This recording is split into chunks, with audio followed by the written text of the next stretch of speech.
So boom. So he shows up onto the. So you get to the set. Yep. So what do they got for you going on in the set? Craft service for one. Well, this particular one, say the crux of that, because Is there anything there to help you keep your very fragile creative condition, or is everything? Absolutely not. Nothing. Nobody cares about him. Not at all. Basically, everyone's fried, frazzled, working at a ballistic pace, doing their job.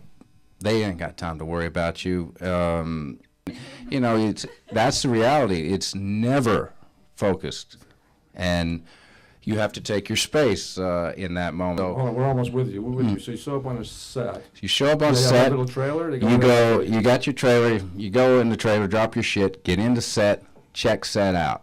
Really check it out. See where you're going to be, where they're going to be, where the camera angles are going to be. See if your imagination is actually mimicking. Yes. See if your visual, how accurate your visualization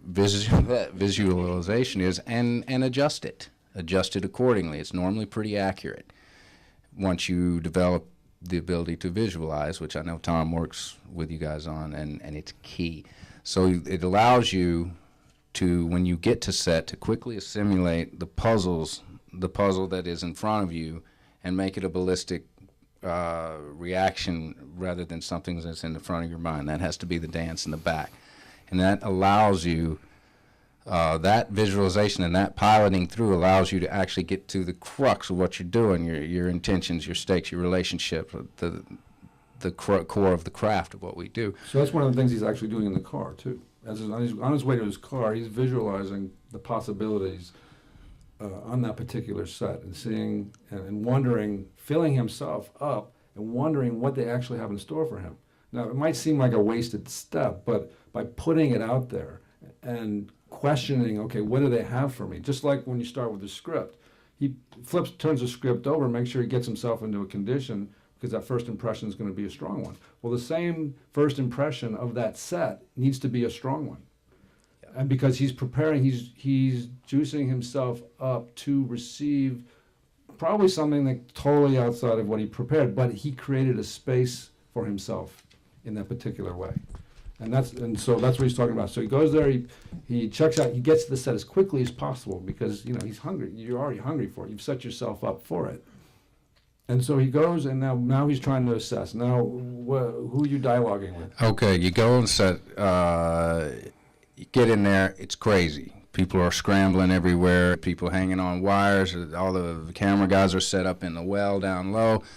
You got to climb a huge scaffolding, get hooked up to a belay, get the guy's actually holding on to the back of your pants. You got to find a way to get from point A to point B. Okay, I got to dive onto this metal, so you're going to have to just suck that up and do it safely, as safe as you can. And that, like I said, is your responsibility. So you literally walk through your whole process, getting down. Like if I'm going to dive on that thing and catch her hand, well, there are hot points all over the place sticking up. You're like, dude, file that down, bend that under, do this, move this bar. That ain't going to work. And you have to be confident. Or I'm not doing that. And I'm not doing that. I've yelled, cut. When they yelled, action, I'm like, cut. You run in that burning house, you know? You have to watch your P's and Q's on set because it's a ballistic pace and all the safety mechanisms are there, but the director wants the most dramatic thing he can get, and he's going to push it and say, oh, those flames are not near high enough, or, you know, that explosion was really wimpy. Let's put another stick of TNT in there, and you're like, really? Okay. I'm peeling my eyebrows off the last one, you know, so it's that way. But you are responsible for your safety, and it's your responsibility to walk through that set and, you know, turn around and introduce yourself to the guy that's got you by the back of the pants, you know, and say I have a kid. Yeah, you just whatever. But that's part of accepting your environment is, you know, you got to accept the guy holding you by the pants. So you're like, hey, dude, what's up? How you doing? Try not to wedgie me too bad. All right, let's go. You know, and you accept him, and you bring him into the thing, so he's not a distraction. It's just part of the set. No, he just mentioned something really key. to our personal freedom in this particular craft. He kind of threw off the term acceptance. So where that comes into our freedom is that if I do not accept my camera, I'm buffering myself from the very thing that's receiving me. Right. If I pretend that it's not there, I'm giving up my privacy in that moment. So through this concept of acceptance, you actually create the illusion of privacy by accepting everything in your 360 world. And that allows you to share your emotional experience, which is what the audience in the end goes away with, and that's why we love him, because he lets us experience a lot of that. And if you go into it with an idea, well, and he buffer us, we wouldn't even have him here. We wouldn't be talking to him. Be season 1 would be over. It'd be like 5 years ago. But the fact is that he's able to share it, and that acceptance idea is so key in what he just said. Huge. Absolutely. So moving ahead, so he's accepting the conditions of the business of making a movie, so as to not let it hinder his artistic contribution. Key to your freedom.